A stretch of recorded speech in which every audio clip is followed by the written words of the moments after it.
Hey everyone. Hi Anne. Hi. Good to see you. Hey John. Small crew today. Where are our regulars? Oh, I forgot to change my shirt too. Where are our regulars? They're not here today. John, how you doing?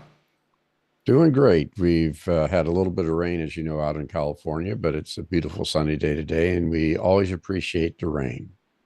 Ah, rain is good. I gotta change my shirt. Hold on a second. It's just not right.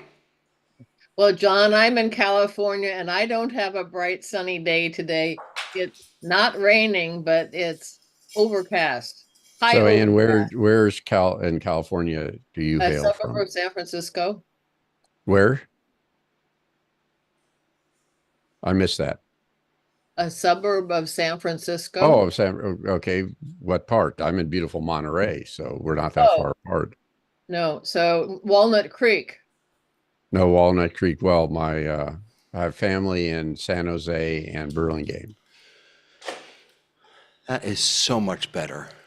Ah, Now I got my test kitchen shirt on.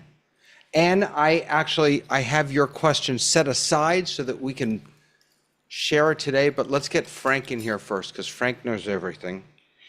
He and John Adelson know just about everything there is to know about the Zoomiverse. And we may have, if for those of you who are watching, we may have some guests today from, oh, wait, I forgot to join, from Stream Alive. I don't know if any of you have heard about Stream Alive, but I have it joining our Zoom right now. This is something that Ray turned me on to, which is really pretty cool. So I'm going to show that to you all. Hello, Frank. Good to see you, sir. Good day. And we have a bunch of updates coming on Monday, which is kind of exciting, especially for those of us on Mac. We have some updates, some nice screen share updates coming. Laura, it's so good to see you. Don't know how long I can stay, but I thought I'd pop in. It's nice to have you here. Ray Harwood, how you doing, sir? Doing all right. How's it going? Pretty good. We may have the Stream Alive folks join us today. Nice. I met with them earlier this week. Fantastic. Really, really cool. Nice. Yeah. Lois Richter, how are you? Good to see you. I'm okay. Lois Richter, Davis, California, USA. Oh, well, I'm used to going over to after hours and they like you to tell where they're from. Yes, they do. I love it. Love it, love it, love it. All right. Let's start with Anne, who's here. Anne posted a question in I think our Facebook group, which is such a great question. And I'm hoping that we can help her out with it. So Anne, I'm gonna throw it to you. Thank you. So I'm hard of hearing and I'm the president of a chapter of the Hearing Loss Association of America. And all of our meetings have captions. And we've had no problems until we went to hybrid. And I like to use the PowerPoint presentation view option. And I have been unable to get Zoom to show the captions on the window of share a portion of the screen. Just to be clear, your participants can see the captions. It's the presenter who can't. Is that correct? Well, if I'm in portion of the screen, the captions haven't been going on either side. I don't, what? Okay. I've been over my head for the last 10 days and I've been looking everywhere and I found you and I thought, oh my God, maybe there's hope in sight, right? All right, I gotcha. All right, Okay, so so if I share it in basic, see it on both sides. all right, If so I'm gonna move to advanced, it's not there. all right, so I'm gonna show. So I just turned on captions, which and I am about to share a portion of my screen, as you said. So I'm not going into bit. Let me share this with everyone. So I'm not going into basic. I'm going into advanced, and I'm gonna do portion of screen. And then I'm going to, is there anything else that you need me to do or? Yeah, so you need to go to a PowerPoint and do presenter view. You want me to do so I don't have PowerPoint. Can I use Keynote? I don't know. I haven't done it with Keynote. So I'm not sure the issue is with PowerPoint. I'm not sure that it matters whether it's PowerPoint or something else, but let's try it without that. So I'm just going to do portion, because you said you do portion of screen, right? So in the presenter view for PowerPoint, what you're able to see is the slides that you're showing. No, wait, And before you, slide before you do and that, your notes. right, wait, before we do that, in Zoom, when you go to screen share, you said that you click on advanced and then Correct. you click on portion of screen. Correct. Okay, and then you click share at the bottom. Correct. And Yes. then I go to the PowerPoint presentation and Right. click on presenter view. Okay, so And so that presenter view, and this is Ray, if I just confirm, is the one where you have the picture of the current slide, the picture of the next slide, your notes, and the other controls. Is that the view that you're looking at? Yes. Okay, and then you use the portion of screen really to just show the actual slide. That's what you're trying to share. Correct. And I am seeing the captions coming by. well, I haven't But- done anything. I haven't done, hold on a second. So I'm opening a Keynote right now, actually, as we speak, so that I can, of course, I can't see it though. Where's But my I can Keynote? already see the captions. But Lois, Right. she's not concerned about the attendees. She's concerned about the presenter not being able to see the captions. She said Well- neither of them saw it. Right, she actually said neither. All right, so so let me get out of this screen share. And I'm going to start again. So again, I don't have Keynote. I mean, I don't have PowerPoint. I have Keynote though. So I have Keynote open here, and I'm going to go into Play, and I have it by default to set to presenter mode. So this is what I want to share, and then these are my kind of my speaker notes here. I have captions up and running, up on my Zoom screen. And give me one moment. I need to get this into full screen. Okay. Okay. So now I'm going to go to screen share. And again, I'm going to bring this over here, and I'm going to do advanced portion of screen, bump. And now I'm going to choose this thing right here. There is an easier way to do this, by the way, I think. I don't think you need to do portion of screen. You can choose PowerPoint directly, I believe. And then, so now, do you all see in the screen share? We see just the part that you really want to be sharing, and I also see captions. Right, I do and too. you do too. Okay, so I wonder. Do you see any captions, David? Yes, I do. Okay. So I'm wondering now, here's what I'll say, Ann, and this is why I really don't care for screen sharing. When I go into screen sharing, my windows just go all over the place. I'm using both the main Zoom monitor and the secondary monitor. My main Zoom monitor honestly just disappeared. I have no idea where it goes. My share bar jumps over to a different monitor.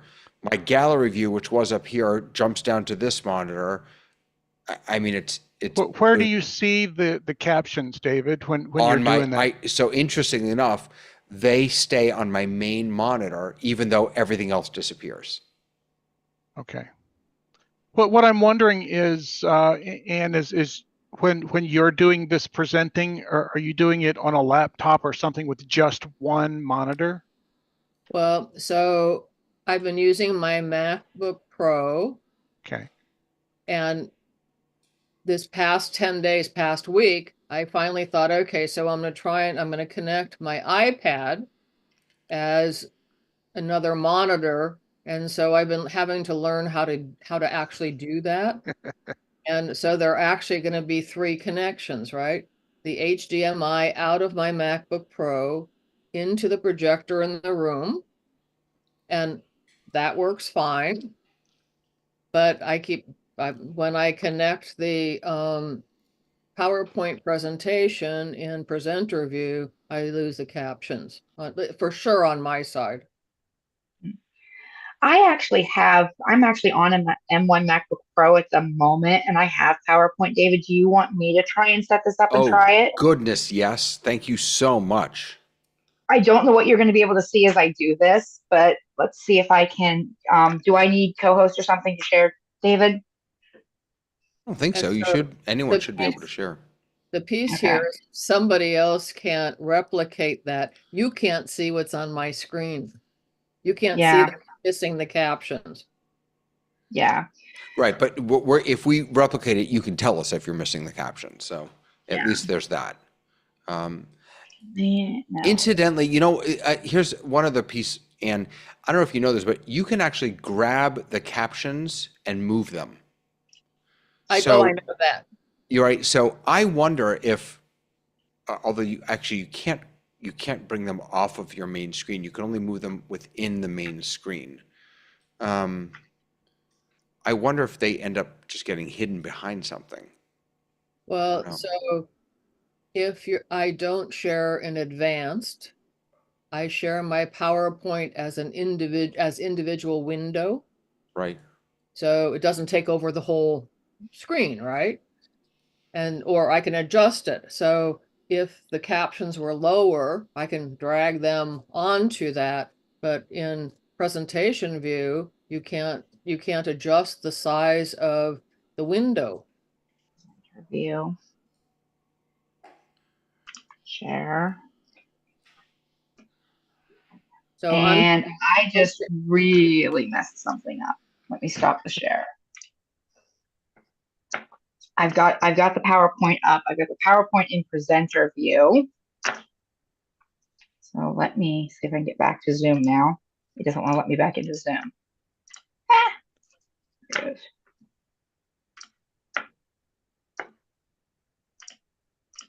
So if we go to presenter view, okay.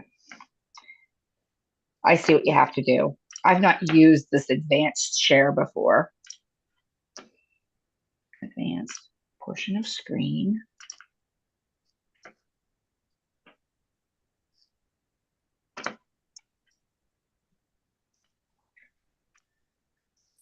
While you're doing this. Okay. Oh, no, go ahead. I'm sorry. Then I need to minimize Zoom. Put the little rectangle up. I'm wondering actually if it's the HDMI connection to the projector that's actually the issue, not the screen share when you get them both together. yeah, so I have it on my desktop that I don't have connected to HDMI, and I've moved my laptop into my office. So then I've been playing around with 3 screens, and it's not Yeah. connected to HDMI then either. So I'm not thinking it's HDMI. So I've got, is this what are you guys seeing on your side with my screen at the moment? Are you seeing the Seeing- PowerPoint? The PowerPoint with Just the captions. slide, yeah, and the captions. Yeah. That's what, so that's what I have. I have advanced portion of screen. I have and I am let me make sure I'm in presenter mode. So it's Slideshow. really easy to tell. Presenter. That's There we go. presenter. Yeah, That's There we go. presenter. there we go. I've got it in presenter mode and I can still see the captions. Are you still able to see the captions? Yes. I think it has something to do with when you put PowerPoint into presenter mode and you're feeding PowerPoint the HDMI as well, possibly. And do the captions show up on the screen that the projector is projecting to? Well, it has been doing that, but since I've been at home now, and the projector is at another location. So So if since the, I've been experimenting at home, I have another projector here. So I have that set up, but it's not the one I've been using.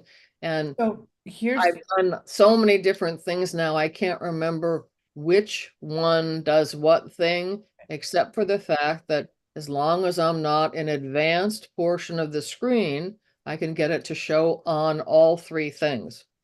so here's a thought that having a projector is sort of like having a second monitor.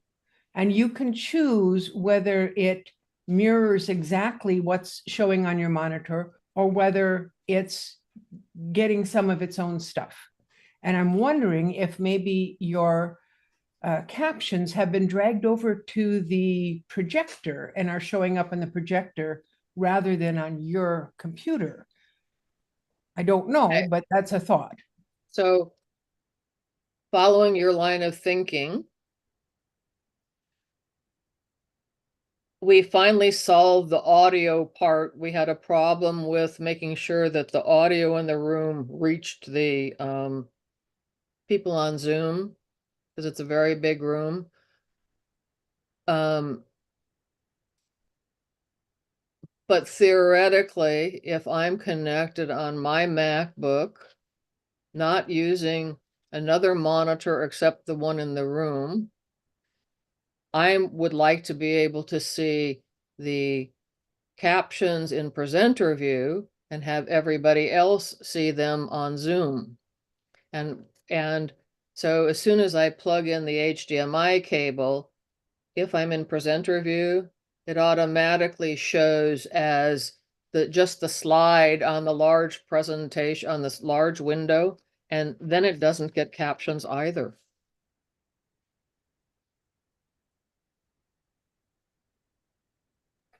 So you want me to repeat that? No, I'm just thinking. And David, I think one of the functions that makes you able to see them while you're doing that partial screen sharing is, aren't you working in dual monitor mode? I am. So in dual monitor mode, I'm it not, treats and I that can separate see them. window as a, oh, I can use that as a resource. And Laura, if you're not, or Anne, it doesn't have a place to anchor that into a window.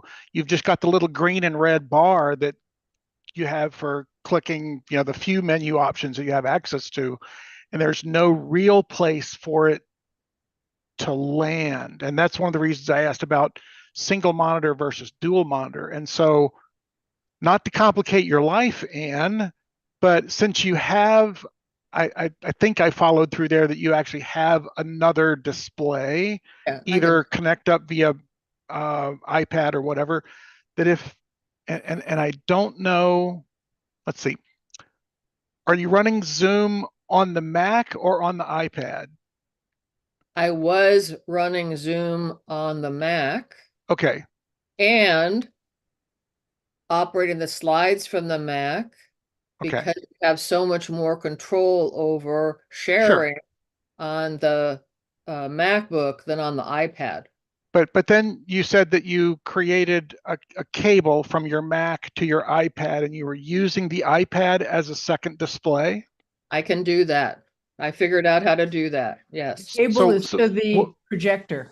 Right. What I don't know, and what I think, and I think a lot when I have Zoom in my head. Thank you. I think if on the Mac you were to set your video settings, you have to go into the settings window and there's a checkbox to say dual monitor mode, that wherever Zoom thinks that dual monitor is where it would display the captions. And the screen that you're on, which has primarily PowerPoint on it, doesn't really have a Zoom window. And as David noted, you can move that captions around within that window. It's not like the presenter view, the presenter window, or the chat window that you can move to other monitors. That chat window is, or the captions window is fixed somewhere inside that window. And if that window doesn't exist, there's no place to actually display it, which to me sounds like a design flaw, perhaps, but Well, that's another story. So I've Ray, communicated to Zoom about it. Nobody in the past week has responded to me. And my query then would be, we would like to have the same thing that there is on Teams as well as Google Meet, which is on all windows, the caption box has a space that the captions go into. So Yeah. here it's a floating window and you have to move it around all the time because it's always covering part of somebody's face. Sure. Ray, Yeah. question, Ray. I heard what you just said, but that doesn't comport with Laura's experience this morning where she saw the captions while she was sharing screen. Yeah, so I don't. True, and I didn't follow what she was doing exactly, whether she had the partial screen capture up at that point or not. I think Yes. that is part of the issue as well, because once you force Zoom to not take an entire window, there's a different video component in play that I don't know. For lack of a better term, I think just messes things up a little bit. Okay. Lois. So what I'm thinking here is that I think I heard Anne said when there wasn't a projector involved, she was able to get the people on Zoom to see what she wanted them to see. And I'm wondering if having two of you logged onto Zoom, both, then you would have your captions would be on the screen that is just a viewer. Did that make sense? So you could see the captions on your iPad because it's just another participant in the Zoom meeting.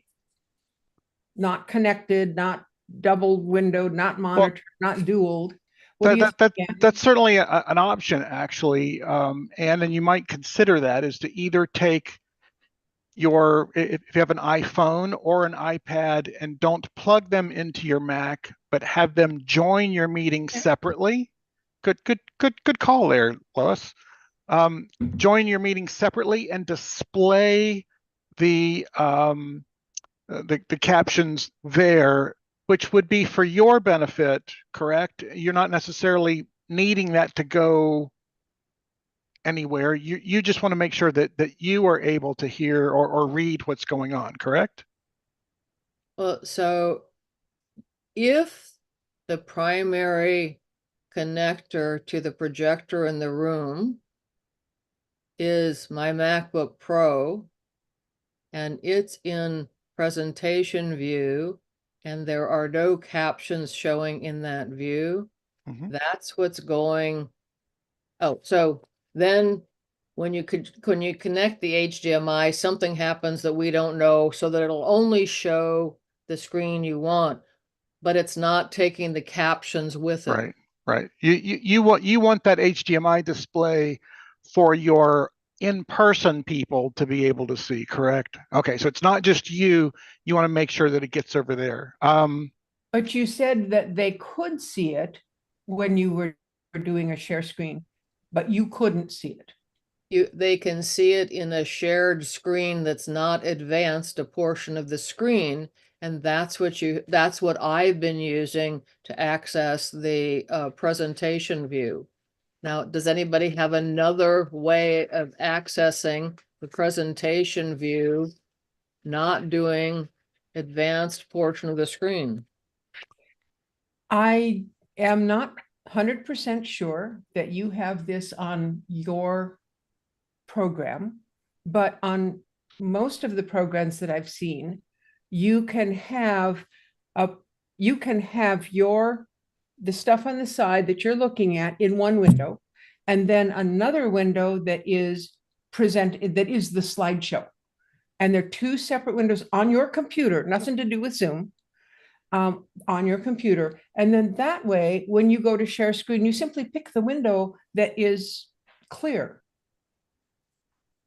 Now, you'll have to check your program to see if that exists. And let me ask the Mac users out there, I know this is a capability in Windows. In Windows, when you go into the display configuration, you can pick an HDMI port and you can say, replicate this screen that I'm looking at on that HDMI port. If that was a capability to have a second HDMI out of your Mac and have the display in the Windows world, we call it the projector mode.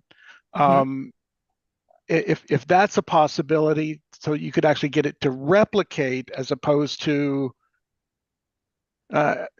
several of us have chatted. We can't follow all the little breadcrumbs of what's connected to what over time, but I think if you can find a way to activate that sort of projector mode in the Mac world, use that second HDMI port, and they would be true copies of each other. Whatever you saw would be whatever they see.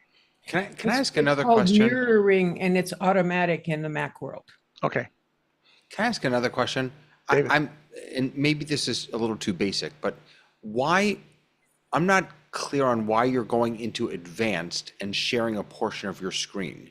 So I have, again, Keynote, but it's the same, I think it's the same idea. I've got Keynote open here. I've got the window presentation, and then this is the presenter, panel or view or whatever you want. I'm in presenter view. And then I've opened up my share window, and then one of the options I have is it finds Keynote right there. Now, I'm not sure this will have any effect on the issue you're dealing with, but it at the very least, it seems like you're going a couple extra steps in your share. You don't need to go to David? advanced. I'm sorry, go ahead. One of the reasons I think she's probably doing that is because she's using presenter view in PowerPoint. There is no floating, the presenters, that it doesn't float like that in PowerPoint like it does in Keynote.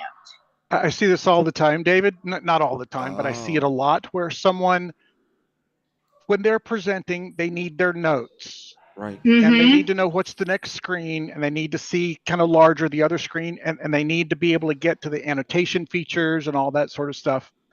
But while they have that up on their screen, they only want the audience to see the really valid portion of their screen. They only want the audience to see that. Now, what many of us do I don't is, understand. So PowerPoint doesn't give you a clean feed out? it can, but if Right, you're Fred's- only accustomed to seeing this particular view, you don't know that other view exists, and the fact that you can actually share it in Zoom separately.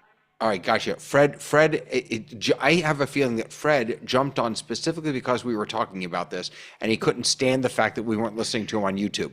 So Fred and then Lois. No, actually, I deal with this at the Bureau of Land Management all the time.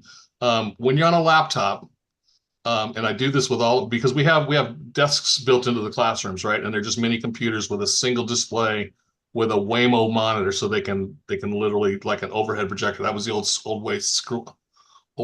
way of doing things, where they would just annotate on the monitor. Now you've got PowerPoint with the presenter view. So we plug in the HDMI output out of the laptop. That becomes your second screen. When you go into share and you share the second screen, people in the classroom only see that second screen, but yet you, as the presenter, you get your notes, you get anything you have on your laptop. There's no advanced sharing. You just go in, as soon as you click share, it comes up with that window that David was just showing you, and you just pick. Do you want the whiteboard? Do you want monitor 1? Do you want monitor 2? Do you want the background? It comes up with all these different things right in there in Windows. Now, I don't know about Mac. Mac's a different world, but we have Windows PCs. But in a Windows laptop, when you plug into the HDMI output in PowerPoint, the HDMI output is your second monitor. Thank you, thank you, thank you. Lois. Okay, so I hear Anne saying she's got a MacBook Air. I also MacBook Pro. Okay, yeah, I also have one of those, and I do presentations, and I use a projector, a physical projector. So if you aren't able to, it sounds like maybe Fred can teach you how to find something in your presenter, in your, what's it, not Keynote, it's what? PowerPoint. PowerPoint. Okay. So Yeah, maybe when you go into how to PowerPoint. find that in PowerPoint. If that doesn't work, you have a Mac, you can run Keynote, and Keynote will import and run a PowerPoint presentation. So you can do what David and I do all the time, which is have all the stuff and a clean feed. So there's lots of options. I forgot to say there is a checkbox at the top of PowerPoint that says presenter mode. You have to check that. Once you check that, then you get that second output. Yeah, so in the Mac, it's different. In the Mac, it's just one of the options in share slideshow of, and I have a PC on my Mac too, so that's how I know that. So it's at the beginning, the slide you're on, or presenter view. So Lois, my issue with, I have had that Keynote doesn't, if I create and most of the presenters are using PowerPoint to create their presentations, that when I open it in Keynote, it doesn't, all the formatting doesn't stay. Okay. I haven't done it, so I'll believe that. I Yeah, believe so- you've done it and it doesn't quite work, but There can be some issues with, especially with animations and certain fonts and things like that. You're Same absolutely thing right. when you use OpenOffice and you're creating a Word document or Excel document, or in OpenOffice when you open it up in a real Microsoft application, the formatting might be different. Yeah. Even though you saved it as an XFL or an XML or a PDF or whatever it is that you're saving it in, when it goes to read it in the real Microsoft product, because OpenOffice is a free open source deal and Microsoft is their thing, they're not always 100% compatible. They're close. It sounds like we're dealing with a couple different issues here. One being the disappearing captions, which I think Ray addressed, that they just don't have a place to live currently, and that seems to be a flaw in the setup. And the second is the lack of, in PowerPoint, the lack of that clean feed that you want to, or the lack of being able to find that clean feed. Am I right about those two, that we're dealing with those sort of two issues? Oh, You sorry. want me to that Maybe seems that's close perfect. to me. You want me to share my screen with you as Sure, the full desktop? sure, of course, if you'd like to.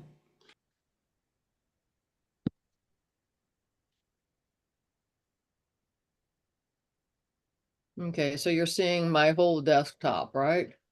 My cluttered desktop. Here's my Indeed. PowerPoint. And see, different than with the Windows, see, presenter view is right here.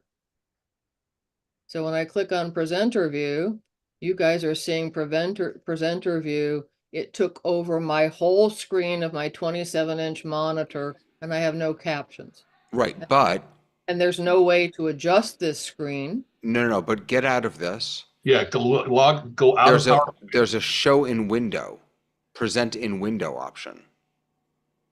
Yeah, right here, play from the start. Nope.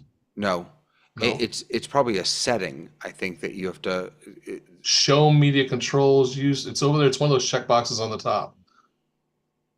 Show subtitle settings right above the word Renaissance. Set up slideshow. Oh yeah, I've already done, oh, hang on a minute. So here.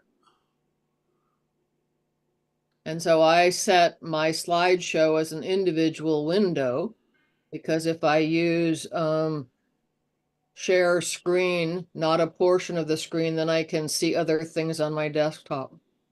well, wait a second. So what are your, I think you're supposed to be set as presented by speaker, the next one up.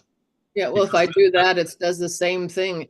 Okay, so what, it doesn't make any difference what this is set at when I use presenter view.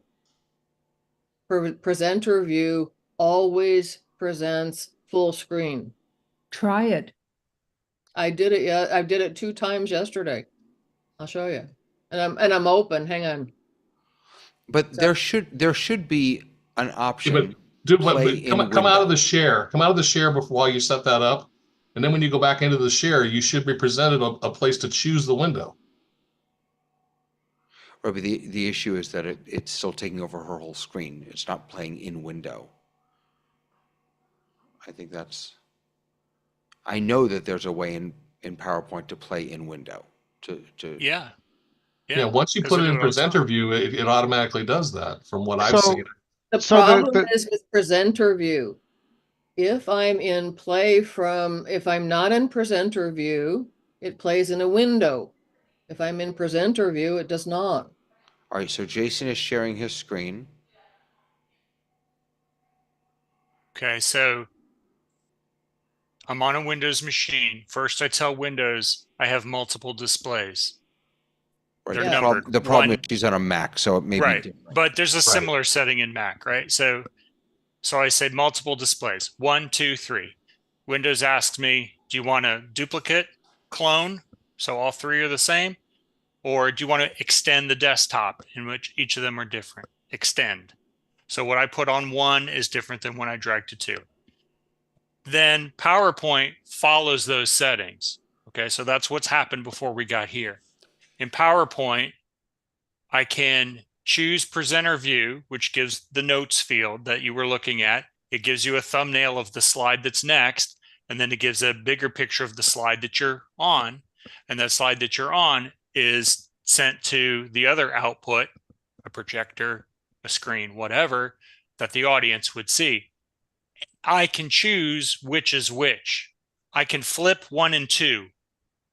So whichever display is the projector, if it's display 2, then I'm not going to put presenter view on display 2 because my audience is going to see that on the screen, on the projector screen, the movie screen. I would have my computer be that display that I see with the notes view, and then the slides would be on the output that corresponds to the one that's going to the projector that's shooting on the wall for the audience to see. So Jason, that's not built into PowerPoint from Mac, but it's available in the Mac under the display settings. So under the display settings, oh, it might also automatically create another window when I connect my iPad, but under the display settings, you can certainly add multiple displays. And then PowerPoint should be able to pick that up, that setting that is engaged, and then unlock other settings within PowerPoint that would allow you to control specific outputs. So the place that if I could attach an HDMI port to my iPad and connect the iPad to the projector in the room, and then just ran my MacBook Pro, the PowerPoint presentation from there, that would probably work. that would solve your in-person viewing is having a separate machine that is viewing the presentation, which would have the captioning pop up at the bottom. The other issue that is kind of solved by that is your partial screen display. I just want to show for a couple of folks. I'm going to share my screen. This is a web page that I send to a lot of my presenters, and I dropped the actual URL in the chat here. But this is it's changed now, obviously, over time. But this is the window that I see when I'm about to do a PowerPoint presentation, and I've started the slideshow already. So that's the important part that I tell people is, first start your slideshow, switch back to Zoom, press the share button, and then the idea is that you want to pick the display, and I don't know if this works on the Mac, that's the one thing I don't know, but pick the display that says PowerPoint slideshow, and Zoom will pick that window up whether you can see it or not. And so if you click that and then click share, and if you are able to bring up your, this window up here, the presenter view, separately, while you're viewing that, Zoom will continue to look at this green or the yellow highlighted PowerPoint slideshow while you're doing that slide. And so that's what I've seen really, people go, oh, I never knew that I could look at one thing and be sharing something else. because the actual displays, you can see that I've scrolled down. My displays are listed further up above here. Sometimes you have to click the show all windows. Sometimes you have to click, show more windows or whatever. Does that make sense? I have one question. Yep. So I was able to follow everything you said. I talk fast. Okay, no, when you're talking about sharing the PowerPoint here, that's from Zoom. Right now, the one we're looking at is not in presenter view. It's in regular view. So if I have a PowerPoint running behind the Zoom window or open on the window, Yes. and I open presenter view, when I advance the slides, it's not going to advance the slides so people can see it because it's not connected to Zoom. He has split the two. The thing in the upper right corner is your presenter view. He does have that open on his computer. So yes, when you are controlling it with the presenter view, assuming that you have the PowerPoint slideshow, also there are 3 levels of displays at this point. There's sort of the edit window where you can go in and change things. There's the presenter view that has your notes in the next slide. And then there's the overall, just here's the slide, here's what I really want people to see. And so if you pick that presenter slideshow window for Zoom to show, when you are controlling the active slide from the presenter display, when you advance that slide, this other slideshow actually advances. The second one here, this edit window for PowerPoint doesn't move, but the full screen display does move. And that allows you actually to share the full display at the native 1080 or whatever resolution that you have. Because when you're screen scraping, I've had several people who've tried to do that, but when that's blown up to full screen, it gets pixelated and you actually lose some resolution in the process. So that to me is the ideal way, is if you can find a way to make sure that the PowerPoint slideshow window is there when you go to the Zoom share and you pick that. And that's actually from the basic. Do you happen to have a monitor there you can plug into your HDMI output so you can actually test this while we're doing this? Yeah, but my projector's in my family room. It's No, that's why I said a monitor. Do you have just a monitor, or you said you can connect but an I only iPad? have, I don't have anything else that has an HDMI cable in here other than my laptop. Gotcha. Okay. That would be the thing to do, is to set it up there with a second monitor, and we could really suss it out by seeing what's going on. How soon are you going to need this solution? The directions that I just heard. Okay, so on my laptop, when I open up the PowerPoint and put it in presenter mode, you're saying leave that up, go back to my Zoom, select the PowerPoint that is still open on the desktop, and do show slideshow from there, and they'll talk to each other? Almost. Yes, I think the bigger problem here is you're not going to be able to do it. The Macs generally, they don't do things until they're connected. So without something connected to that HDMI output, it may not give you the option to do what we're talking about right now. You're not going to be able to see it while we're sitting here trying to help you through this process. So unless you have something you can plug into that HDMI output and have your Mac go, hey, I see something here on that output, I don't think you're going to be able to solve it right now. Ignoring for a moment the projector part, what Anne said, I think, was missing one bit, because Jason had a slideshow running, and then he had his notes and the presenter view separate, 2 separate windows on your computer. And that's, I think, the bit that you didn't say when you said what you just said. That's right. And that's the missing regardless. Stuff. It's irregardless of the projector. Yeah. This is just to get something into Zoom. So the step that's missing, Anne, is yes, with Mac, you'll need a second display, whether it's a projector or monitor, doesn't care. As long as it sees something hanging off the machine, it says, oh, there's two. Okay. Then in PowerPoint, you start your slideshow mode, whether you click Control F5 or whether you hit the movie screen icon or whether you go in the ribbon and you hit from beginning, same difference. Slideshow's running. Presenter view, because you have to have two outputs in order for that to happen. Then you go into Zoom, share. You're going to get all those icons that Ray showed in his nice little graphic there that says Zoom will say, oh, I see all these things opened up on your machine. Which one do you want? And you pick not the presenter view one, but the slideshow one. And you'll see 3 PowerPoints: presenter view, black screen notes. Okay. Normal view, which is the edit. You've got the slides on one side, the note field. Okay. That's normal view.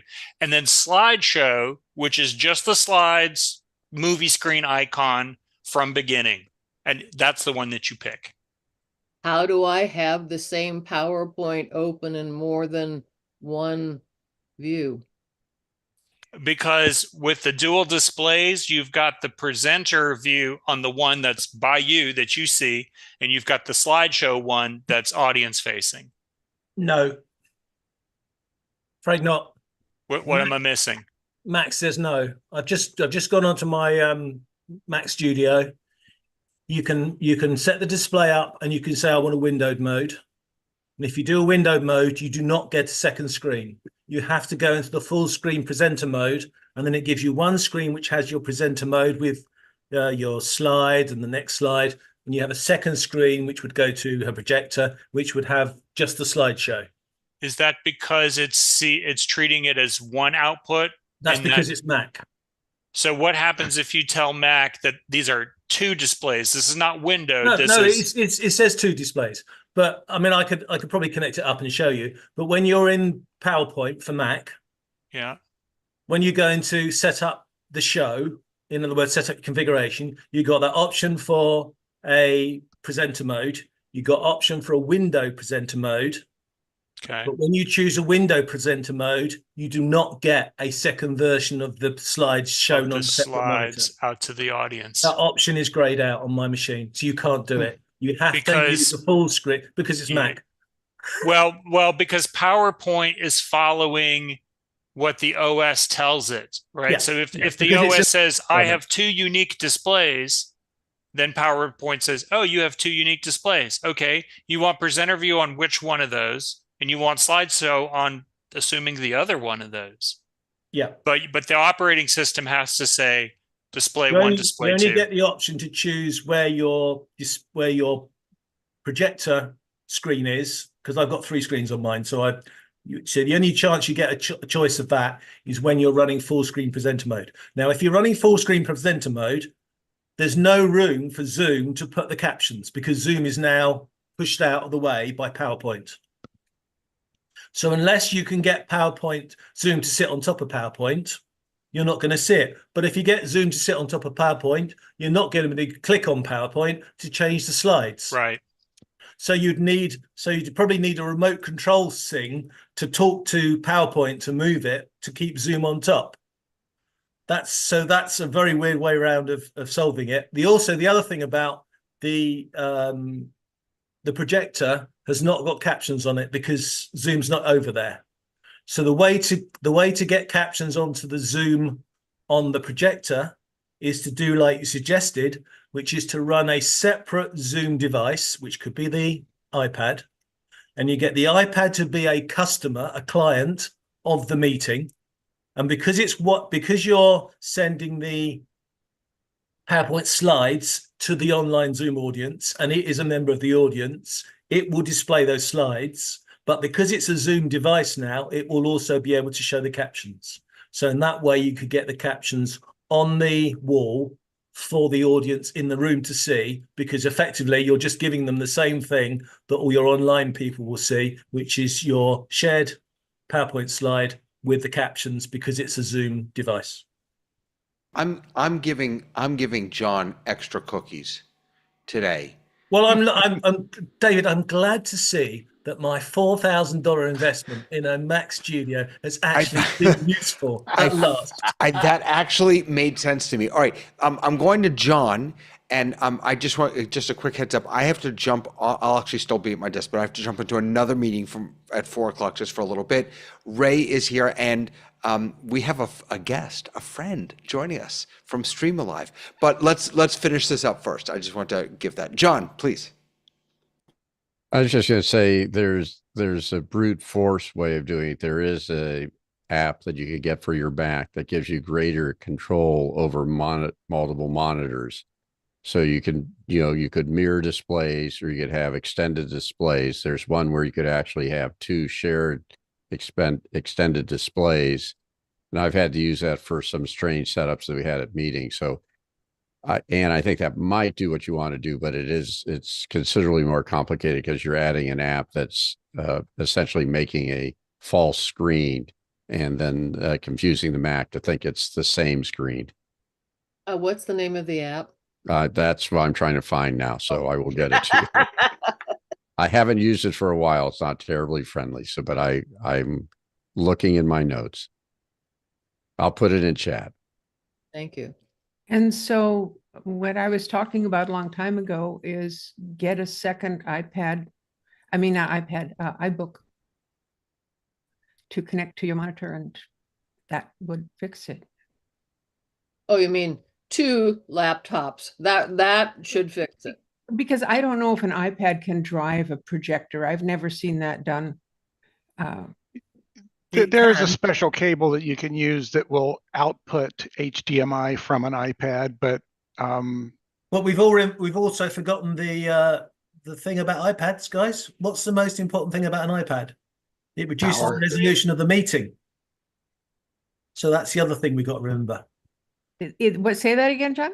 The iPad reduces the resolution of the meeting, doesn't it? It forces it down, the resolution. It doesn't allow you to do 1080p. Yeah, it does, but let's remember that 80% of the folks who are joining our meetings, unless they are weirdos like us, are probably joining on an iPad or an iPhone or something like that. So we've lost that if battle. You're trying to take that signal and put it on a projector, you'd want the highest resolution you can. No, but the point is that understand. Yeah, no matter who joins the resolution. So, we've lost that battle a long time ago. So, Anne, what do you think? Has this answered a little bit of some of your questions, or? No, I think I've No. I think I've pretty much done almost everything that's been talked about today. The part that really interested me, though, was I think it was Laura who said she saw the captions in. That part interested me, and I'd like to know why she's seeing them and why I don't see them. I think it's because you're going full screen with your application. Well, And I if you agree. can figure out a way to make I that was full screen. I was full screen in presenter mode, and I could still see it. That's interesting. I think there are 2 takeaways. Number 1, use Keynote. And and yes, there's some conversion that you have to deal with from PowerPoint. I hear you on that. Hire a high schooler who can help you fix the fonts. And secondly, I think perhaps an iPad or a second device joining as a separate client into your projector so that those captions come up over the share, I think is probably the cleanest way to get that done, if I had to guess. Yeah, I'm And glad remember, I stopped in today and learned about this, because I haven't run into a presenter at the training center anyway that wanted to see captions on the screen. So this would be the perfect way to do it. You need a second device, and you just log in as a participant. Yep. So Anne, there's no way to connect it to the projector in the room. Well, you know what you That's can what do. the second device is. So no, but you don't even need. Here's what you do, Ann. Get yourself an Apple TV, a little $99 Apple TV. plug that HDMI into your projector, and then just AirPlay from your iPad. Oh, that's a thought. It's I mean we Anybody always could want to be bring a laptop or an anything in there Yeah. and just join the meeting from it and have the output from it go to your display. Right. It doesn't need to be a fancy, it could be a Chromebook, for goodness sakes. Although that also will reduce the resolution of your meeting. But And But this- remember, Anne, all of this was recorded. It's on YouTube. You can go back, play it parts, goes, what did they say? Play it again. You know, I actually do that occasionally when we get into one of these heavy conversations. So we don't, at the first week, first Saturday in March is our meeting. So I have till now and then, and I'm like a dog with a bone. I want this to work. And so I'm going to keep at it. And if I figure out something simple, I'll let you all know. please come back. Absolutely. Please come back. We So want a book report. Yeah. yes, we do. We do. Before I jump off, if it's okay, everyone in the chat, where are you joining from? Just type the name of where you are in your chat for me, please. In our Zoom chat, for those of you who are watching online. And let's see if this, if it works. I may not be connected. Am I not connected? Hold on. You better be connected. Oh my gosh, why am I not connected? It's not working. I'm in the meeting. Why am I not connected? Hold on. Stop writing. I'm doing it all over again. Stop writing. Connect. Okay. Always Ready? Always test. The dots I- were appearing on the screen, on the map. Really? I didn't see them. Mhm. All right, let's do it again, everybody. Do it again. Where are you from? I'm going to say I'm from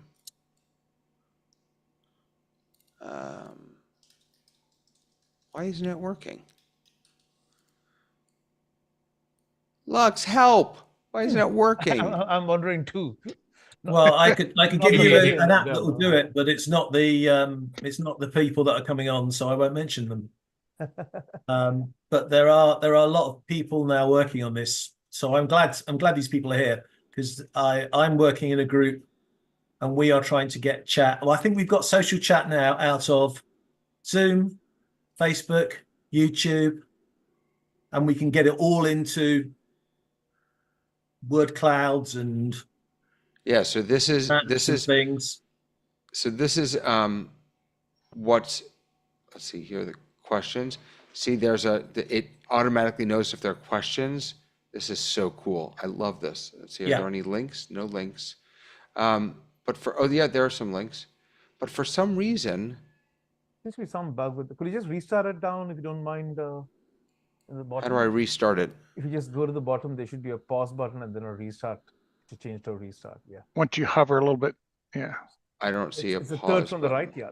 Oh, You see, there it is. David, these apps are out there. If I could finish my point, these apps are out there to allow it. But what we really need is somebody who's integrated it with Zoom properly. Well, Now, you know anybody wait. here's the deal. Lord Wait. Zoom, aka John, is that in this particular case, they have recently, since the first of the year, created a Zoom marketplace app that will be able to do this. But the other part is that it feeds all of the information directly out of chat. All of the other ones that I've seen require the members to, click on a link and go do it on their phone or install an app or do something. No. And this just takes everything straight out of chat. No, there are other people that are taken out of chat. I've got apps that take out chat. All I'm What saying, I haven't got is an app that takes the stuff out of chat but natively runs in Zoom. I have to use a browser window to overlay it. so wait, hold on. Okay, so hold David, on. what are you showing us? Wait. Go, David. Hold What? on. I'm really, really happy that Lux, am I saying your name correctly? That's correct. Yeah. Okay. Lux from StreamAlive is here, and that's what I'm showing. Now, I found that I found this from Ray. It was on his list of stuff that he loves and uses, and I instantly fell in love with it. And I had the honor of sitting with Lux for just a few minutes the other day. And I've been playing with it ever since. And I told him, I said, hey, we play with all this stuff in the test kit. You should come. So he's here, which is fantastic. So I don't know, maybe you and Ray, as I mentioned before, I have to jump off for a few minutes now, but you all can tell everyone what this is and we can play with it and stuff like that. So. Thank you, David.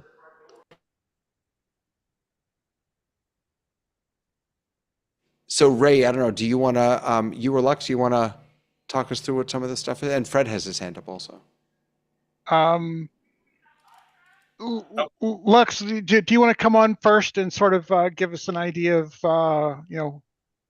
from your perspective, what really we're talking about here? Yeah, sure. And then we'll get Fred's question. Cool. Okay. So, hey, thanks for having me, and quick intro. Lux Narayan, a co-founder and CEO at StreamAlive. Met Ray at Zoomtopia. John, hi, we met at Zoomtopia as well. It's been a while. Good to see you again, sir. Other John Nicholson, not Lord Zoom John, but good to meet you too. So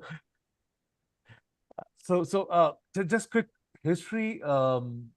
Prior to this, spent time writing a book, attending a whole bunch of online sessions, and time and again, either people get ignored or people would be asked to scan a QR code, go somewhere else to participate and answer something. So the whole idea was, can we get interactions and visualizations powered directly by the Zoom chat itself and not have to send people away? So it was, since there are two Johns, I'm going to say Lord Zoom, it was as you were talking about, you were saying earlier, till a month ago, you had to run StreamAlive on a browser, connect it to your Zoom session by simply dropping in the Zoom link that any participant, or in the case of a webinar, the presenter or a panelist would use.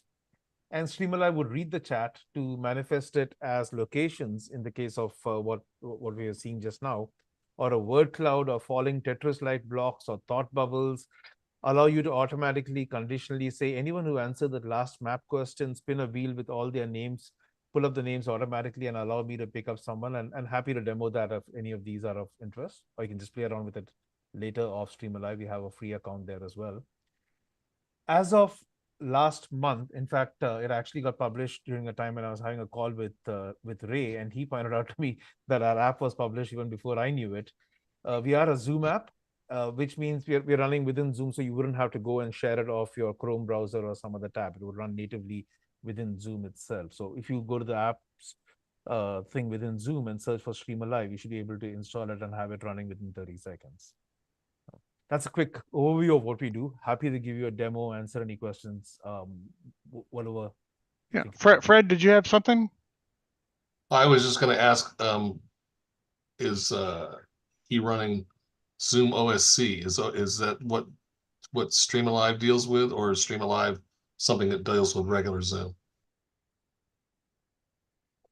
Could you explain that again, Fred? When you say the question, I think if I'd have boiled it down, is where does StreamAlive actually get its data from? Do you, if you're in the marketplace, are you hooking up to the API and getting the data through the API? ZoomOSC, which many of us use to gather data out of Zoom on our computer and helps us with data that you can't see normally. But I don't think you're using ZoomOSC. You're probably using the native API. Yeah, I was asking whether David was using ZoomOSC or not. Exactly. I don't know what ZoomOSC is. I've heard the name. I know that a lot of the David is. use it. David's away for a few minutes, but David does. And so that's why I was wondering, does StreamAlive only work with ZoomOSC and not regular Zoom? It works with regular Zoom, and the way we run it is there's actually a second instance of the app that's running a bot that comes in and joins the meeting, and the bot is reading it and feeding it back to the StreamAlive application. So we actually have two applications published within the Zoom App Store. One is a public one, which is the StreamAlive app, and the second is a bot which runs as almost like a concurrent thing which joins the meeting. So here, the StreamAlive bot is what David invoked when he started the StreamAlive app. Zoom has been has offered us some meetings API access, which can give us direct chat access, but it's not as stable as we'd like for our current use case. So at some point, we might move to a pure API thing within Zoom, but right now it's based on a bot.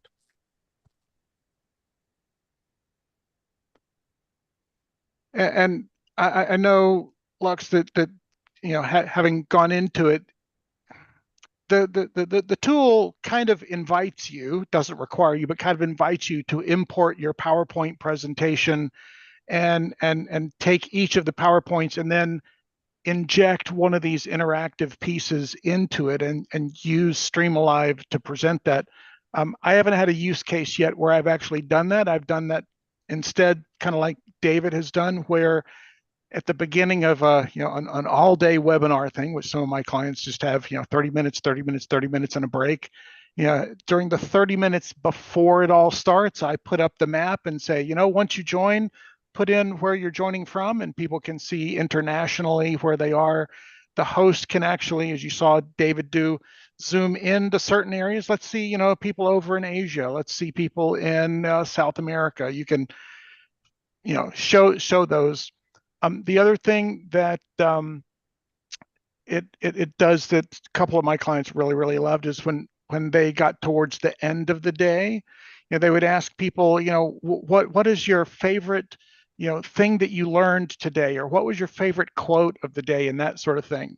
And they can put that in the chat, and there's the whole bubble, sort of almost Tetris thing that drops down, and people can see that, and that it really engages people, because, you know, they think, oh yeah, I thought that too, and you get a lot of comments out of that. We found that it connects people in some pretty innovative ways. Plus, when you kind of show people the responses for everyone to see, that whole I see you, I hear you, I acknowledge you translates into some pretty powerful engagement, we find. Ray, would you like me to show any of those features? I got it loaded up if anyone wanted made to over see. $10 million on Amazon. If I lost it all and had to rebuild in today's. There you go. Sure. Is there a way for you to do that?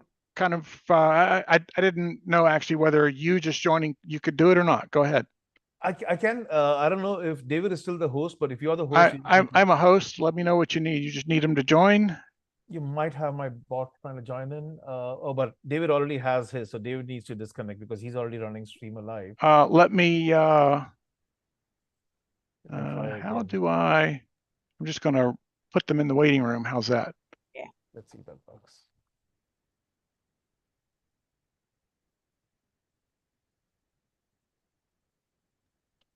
Right, probably the easiest way to explain this to everybody is, have you noticed all these AI bots that keep turning up at meetings that announce in the chat that they are the AI bot for Bob, and they are transacting all the words, and they're going to record it with their AI skills?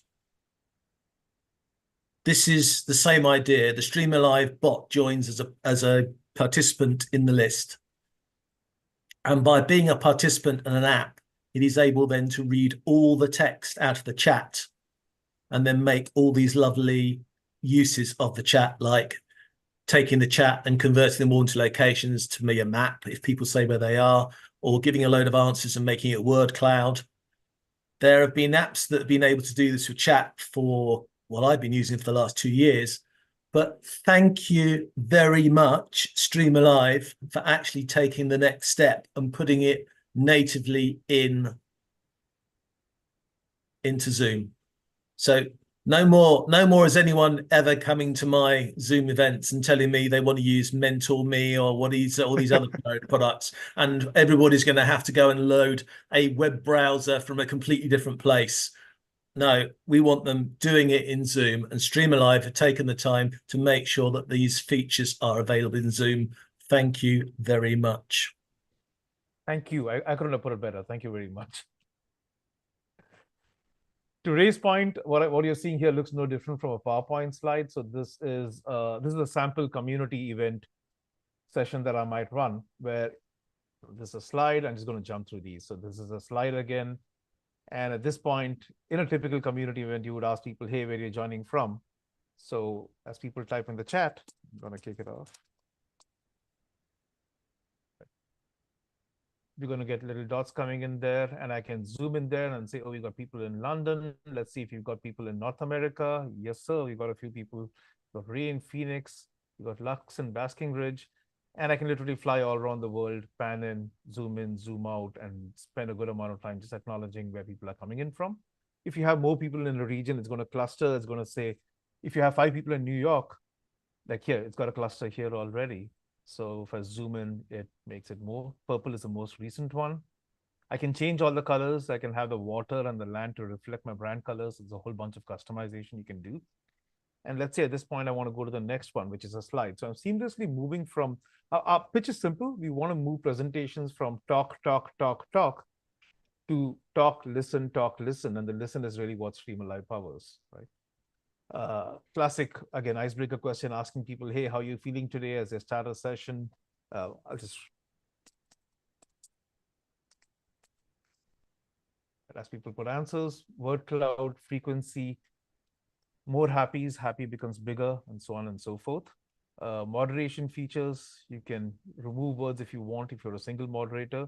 If you have somebody else moderating, they can have a parallel instance of the session running on their screen where they could, without me lifting a finger, delete a word here or something in case something was there. It has natural profanity filters as well. So it would naturally filter that out by itself. Of course, people can get creative around it. Everybody has polls, we do too, but they're dynamic, they're real time. You don't need to wait for the poll to get over to see the results. It's someone described them as dancing polls, which is exactly what happens. They kind of dance in response to the 1s, 2s, 3s, 4s, and 5s that people type in the chat. Meter on the left is basically a temperature gauge of the chat. So it allows me as a presenter to get a quick visual sense on whether the people are still responding or they're not. So right now I know nobody's responding or someone just did. And it's a good time for me to jump on and move on to the next slide. Like Ray mentioned, a whole bunch of visualizations. This one I think is our transient thoughts, Tetris inspired one, talking tiles. So what are you looking forward to? Again, just put any responses if you don't mind. This is Tetris inspired, blocks keep falling. It's a lot of fun to see participants try and fill up the whole screen, but like Tetris, as it fills up, the bottom ones will blink and disappear. Just a bit of gamification, and for the audience, just seeing everyone's responses connects the audience together in some pretty amazing ways, allows the presenter to give a vocal voice track as responses come inside. You're not beholden to what we call the run-off show or presentation sequence here. You could jump off as you want. So I could go ad hoc over here and do something like, all those people who answered the map question or anyone who's put at least one comment so far, I want to pull all their names. So anyone who's put a comment, their name is automatically picked up over here. And I want to maybe get someone to unmute themselves and speak or give some swag or something like that. So easily and automatically pick up people. And if I wanted to say, okay, Jason's won once, we're not going to allow Jason to win a second time. I can easily remove Jason, spin the wheel a second time, and have it so on and so forth. You have professors who use this for case study competitions, where they do team A, B, C, D, and then keep moving it around. Quick questions. Automatically, we haven't put any questions in the chat, but if you wanted to try it now, if you type something in the chat that is a question, even if it doesn't have a question mark, there's a 90% probability it'll pull it up automatically. If you write a generic statement in the chat, it will not pull it up. So imagine asking your participants to ask their questions anytime in the chat and not necessarily wait for Q&A or put it in the Q&A tab in a webinar. Just put it in the chat and it's automatically going to pull it out from there. If there's a question mark, it's a little easier. So thank you, Ray, for that. And Lord Zoom's question did not have a question mark, but it is a question. And if I were to answer that with if I put something like a general statement in the chat, it's not going to come up. So if you wanted to try typing a general statement, it would not come up here automatically as questions. So again, everything's powered by chat. So the bot's primary purpose is to read the chat. And if I would answer that question saying pretty warm, I'm just going to make it up. Pretty warm, not being a question, is not going to be pulled up. This is a question mark. Yes, it is. I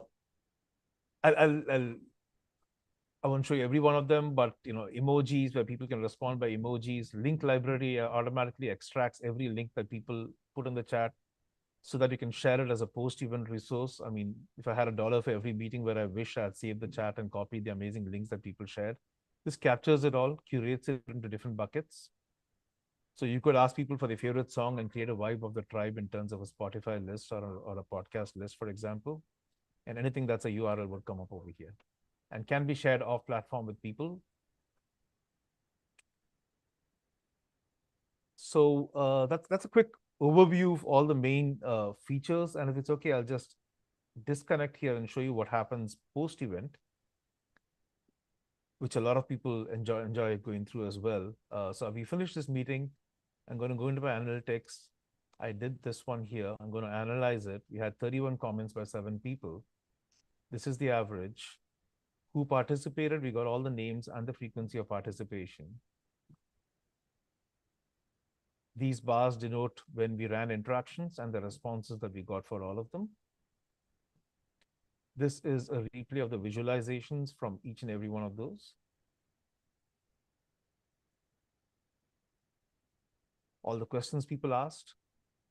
And I can share it from here as well for the links. All the text that was there. And if I click on this button, it's going to send me one macro-enabled mother of all Excel files that has all of this in one report.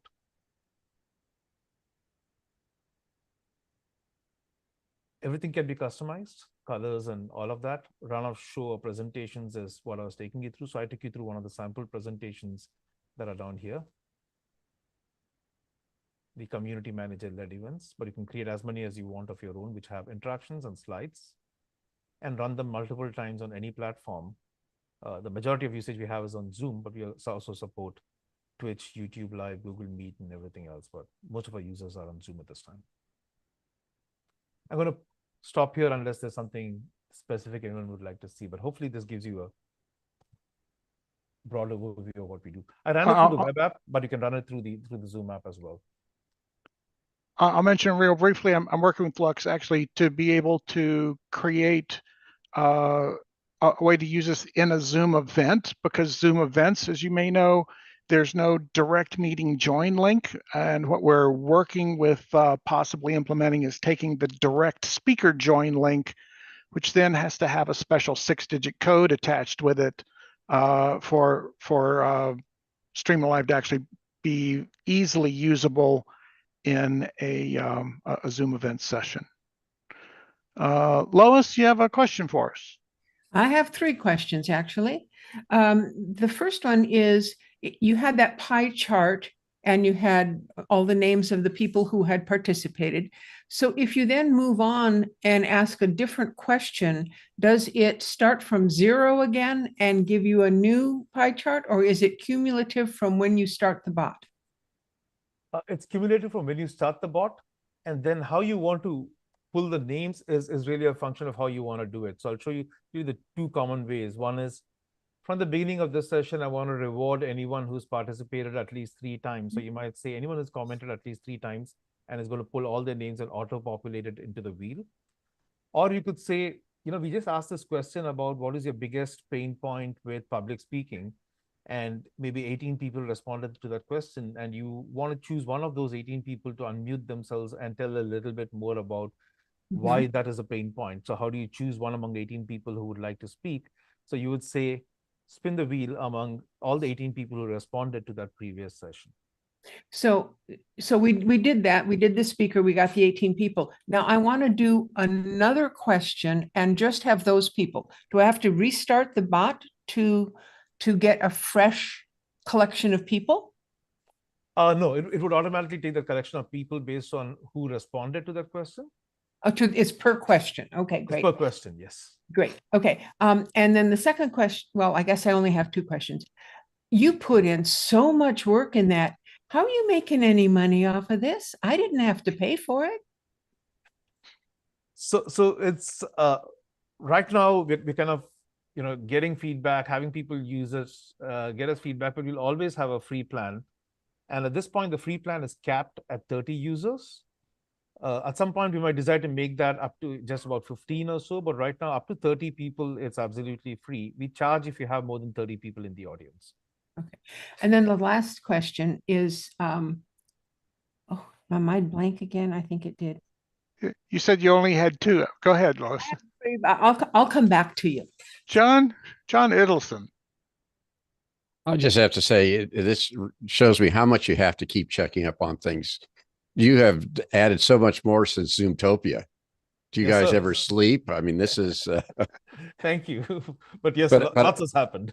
Yeah, no, it was amazing then. It's even more amazing. I do have a question because we have a unique use case. We've been playing with this state parks, and their calls are smaller than 30. So that this is not going to buy you your condo in Hawaii from the income, but they're having a lot of fun with it because it just provides so many rich different interactions. They've been offered to do a keynote at a major educational conference, and there will be people on Zoom, but there will be probably 300 to 400 people in the audience. Mhm. Can we do a QR code app that then would add all the audience responses on that? Yeah, Jason's going, yes, you see. Can I show you that right away? I can show you that in about a minute or two, if that's okay. Go for it. I'd love to see it. The answer, John, is yes, but Answer is Yes. Well, I figured it would be, but I haven't tried it, and we're getting ready to produce it. So Let me just show you that right away. and I'll just preface this by saying, if you were able to actually attend Zoomtopia, they're taking the very same approach that Zoom really takes with a hybrid event at Zoomtopia in Zoom events. So when you pick how you're going to engage your audience, it would be important to pick that hybrid session, which kind of gives you the ability to basically display the code and work with your online group. Not stealing your thunder, am I, Lux? No, this is perfect. Thank you. Please continue because I'm just doing it in sync with what you're saying. So I chose a hybrid event, like you said. And a hybrid is always in person plus one online platform. At this point, it's of course Zoom. I'm going to add the same URL. And Ray, if you don't, whoops, did I enter the wrong one? I'm going to copy that again. I think I might not have copied the link here.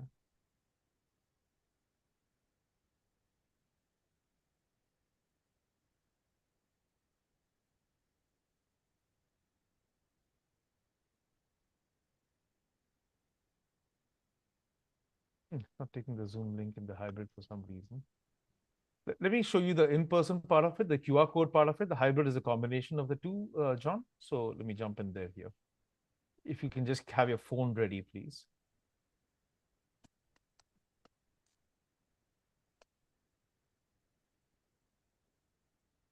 So what the in-person audience would do is I can do a whole bunch of settings, like should people enter their email ID to join the session, or can they just join without it? Should I allow people only from a certain domain name, which is great if you're doing an all hands for a company and everything. I'm not going to do the email ID thing. Let's just keep it simple. And let's say I'm running exactly that same run-out show, which we did a little while back, which was for internal communications. Or sorry, rather than the community manager that you want here. Let's do company all hands maybe. And I start over here. And now it's like a QR code with one small difference. One of my pet peeves has been the fact that in conferences and events where people primarily come for networking, they can do everything except networking, because if you're sitting at a talk and you're talking to each other, a whole bunch of people are going to shush you because you're going to be disturbing the flow of the talk. But you can do that on Zoom, right? You can have a parallel conversation on the chat in Zoom and not disturb the presenter. So our thinking here was, why not replicate that feeling over here? So the first thing that happens is, while I'm showing slides, Lord Zoom can say shush, and I can say okay, and we can all have a little conversation in that time and space that we are occupying in the event and conference. So we're all chatting about stuff, right? Except when I suddenly move to an interaction. Let's say I'm coming here and I move to this interaction where, since I ran this over again, it's just pulling the same one before, but I'm just going to stop, reset it here. And like before, I'm running an interaction, except now you're participating from your phones. So as people type answers in their phones, it's going to populate and fill it up over here. So exactly the same mechanic from the front end or the presenter perspective, but the participants now are on their phone. So Nike is a great example. Their office in Amsterdam has about 200 people in the office and 300 people across EMEA. The 300 people in EMEA are participating on Zoom. The 200 people in Amsterdam are participating on their phones like you're doing right now. And it's part of the hybrid thing, which I think I goofed up somewhere in my settings. It wasn't running right now. But if I'd run that properly, you could have participated from the Zoom chat or from your phone. You can do either or both of those. But John, does this answer your question? Because now anyone who scans can be participating here, and all of those interactions. Let's do a different one now. Let's actually run the. Let me run a transient thought since we didn't see that before. Oh, I can also get AI help. No, this is perfect, and it's the California State Parks, and they're going to have a big audience, and they're doing a competition. We have parks, in the ocean, we have parks in the mountains, we have parks in the valley, and they each have their favorite animal, and the whole group is going to have to vote the competition who has the most interesting animal, and so this should be fun. And there's other things they could do now. So this is going to be exciting for that event. Awesome. So all the features you saw earlier is going to be very similar. And each time a presenter gets into a prompt, the screen on the chat changes to indicate that it's expecting a response to the prompt, right?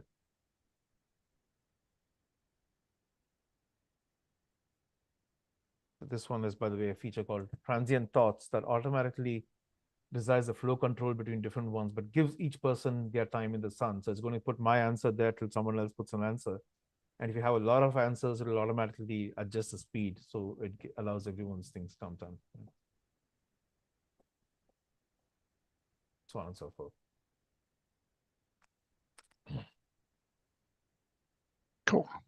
Perfect. So this is for, and again, like before, you would get similar analytics, where you could go in here and say, tell me the analytics for that in-person session. And it would show you everything that happened with that specific session as well, or a hybrid session. Jason, I think you're up next. Yeah, thanks. Lux, this is wow. Thank Just you. wow. This is going to save me so much work and a workaround. So thank you so much for demonstrating this today. I've already grabbed it from the App Store, starting to play around with it. The question that I have is, can you speak a little bit to the third-party information sharing and the contact information sharing? I do a lot of hybrid events. I have a lot of government clients that get, obviously very sensitive to their email address that they're using to join the Zoom being shared who knows where.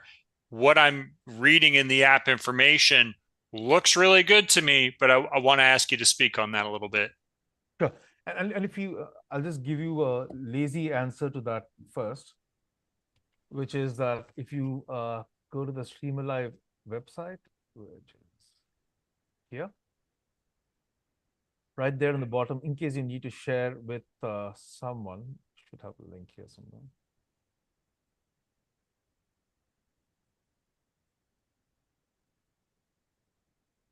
I think it's in the about. I'll send you the link separately, but there was supposed to be a link to the privacy policy and what we do over there. Oh, Very bottom bottom, right-hand very corner. bottom, Oh, sorry, it's kind of all the way to the right. Oh, there it is. Sorry, it was covered by Yeah. my Zoom floating mem thing. Yeah.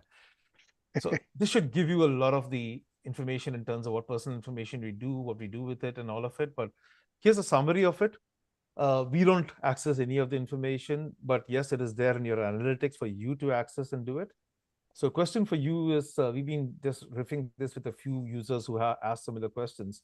Would it make sense for you if you had a feature where we don't even store the analytics and delete it altogether? I mean, right now it's there for you to access and we think there's great value in it. But if someone wants, in theory, we can auto delete it at the end of it, like one of those James Bond things where this message will auto destruct and you don't have anything after the session is over to show for it. And during the session, all we're doing is processing what's in the chat. So the beauty is we're not taking anything beyond chat. We're not recording anything else. But if even that is sensitive and you don't want us to store it, we should be able to do that in theory. So if I'm able to pull a record from chat, then which would show me who commented and I can pull reports down from Zoom that showed me who entered my room, then I probably wouldn't need anything else from your app. The hesitation that you hear in my voice is sometimes for continuing education units, there are some associations that register participation based on people participating in a poll. And I have clients that have to do like 15 polls because it's mandated, not that it's good, not that anyone likes it, but because it's mandated as the participation. And so I have to be able to say, Bob participated in this poll, Mary participated in that poll. So that's the only hesitation that I hear. Other than that, as the host that sets up the event, like I'm covered under an NDA. I know who's showing up. I can say yes to the client. Bob showed up, Mary showed up. And I know, and they know, and that's it. And that's why they're happy. And so that's why I like the option in your app to say, you don't know nothing, ignore, but still be able to say, Bob participated in this poll, Mary participated in that poll. That's where I'm at on that. So Jason, a fun thing about this that's been added is the run of show. So you can actually have the polls that you want to do pre-set up and run for show. So it's easier for the people to say, this is when we're doing the check of attendance. Yeah, put 3 different polls in it at the appropriate points. Yeah. That may be a workaround. Yeah. And it gives you the number of interactions each one got. Yeah, I mean it really gives you good data, but it still protects. I know we have all the issues of security for our student records too at the university, but this takes care of that. And Yeah, by the way, to I'm John's excited. point, if you wanted to show a client this and you wanted to explain to them what it's going to look like, you could also simulate. John, this is another feature that came after we met last, where if I were doing this particular interaction, let's pull this demo to Eliza, and I wanted to preview it, it would simulate a run of show on any platform you want. Right now, I'm doing it on Zoom, saying, okay, this is the kind of question you're asking, and simulated bot answers. You can also participate here if you wanted to be part of it. But you can simulate the entire run of show over here, so someone can get a feel of what it's going to look like in a real live situation. Of course, the open-ended questions are going to give some random ones. There's a feature called Emoji Everywhere where people answer only with emojis. But the reality, Lux, if I now am forming a little bit better understanding, is everything you do is based on chat. So if we have recording done and we have all of the chat saved in a file, that's all you have really is the chat. You've just rearranged it and ordered it based on which thing they were asking and when and that sort of stuff, and provide some analytics on that. There's no data other than the actual data that was in the chat. Nothing beyond the TXT file, no. Oh, Right. yes. Right. Oh, right. that's yes.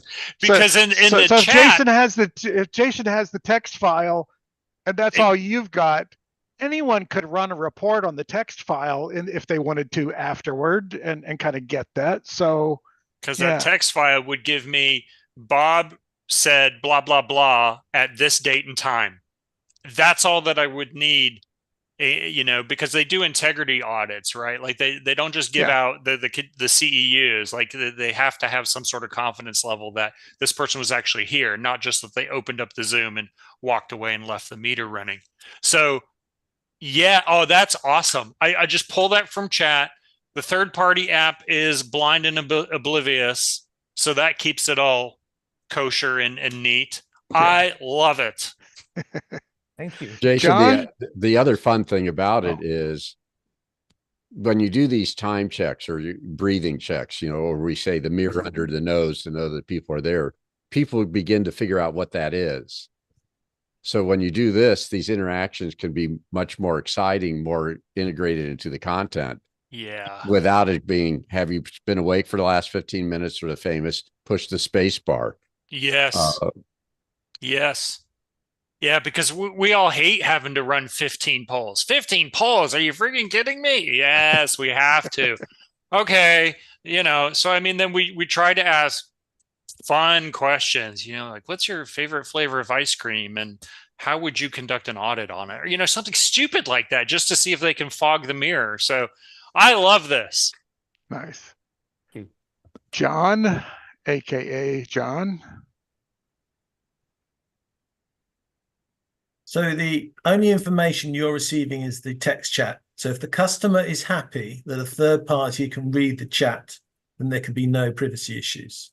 If the customer is not happy that a third party can read the chat, then there are privacy issues. I'm assuming from your fantastic pricing, as it's monthly, that if you have a big event and you need a big app to cover those people, you can basically just have a pro membership for 1 month, and then you can go back to the free or the basic for other months. You could, yes. Yeah. And the other thing you said about running it with 2 apps, I think the business case would be that many people might like the option to run for 3. In other words, in a hybrid environment, they would like to run, they get the chat from the people in Zoom. They would like to get the messages off the phone for the people in the room. But there are quite a lot of events now who like to stream the whole thing to either Facebook or YouTube. So that actually is 3 different audiences. So I think to be able to support all 3 audiences, and probably separately, because with the time delay, you ask the Zoom people one thing, and then 30 seconds later, the YouTube people are all going to turn up with the answers, aren't they? Because they're delayed. But I think 3 apps is what you need if you're going to support the hybrid environment. Have I said thank you for doing this? Oh yeah, thank you for doing this. Thank you, my pleasure. And you're absolutely right. At some point, we do hope to be able to support multiple options. The latency is one thing that bothers us, because in our tests, it's been an 18-second average for YouTube and a 3-second average for Twitch, less than a second for Zoom, almost negligible, and nothing for in-person. So trying to harmonize all of these for the exact use case you mentioned, where especially when you have open-ended questions where people are still answering the previous one or putting something random in the chat that has nothing to do with the question being asked, is the problem we can encounter if you have all simultaneously. So we've taken the safe route of in-person plus one of these, the one of these typically being Teams, Zoom, or Meet in most instances. But at some point, we will bring in a third one as well. So if you're streaming somewhere, it will pull it from there as well. So right now it's independent, but we should be able to pull it in. Okay, what I've been doing is I've been putting a message in the chat when I start collecting data, so that everybody in the chat knows that I'm now starting to ask the question. So I put the question in the chat, and then I do the reset. So I then start collecting everything that's said after my chat message was put in the chat. And then I put another chat message in at the end when it stops, so that everybody knows which block of the chat has been analyzed for the word cloud or whatever it's doing. Thank you.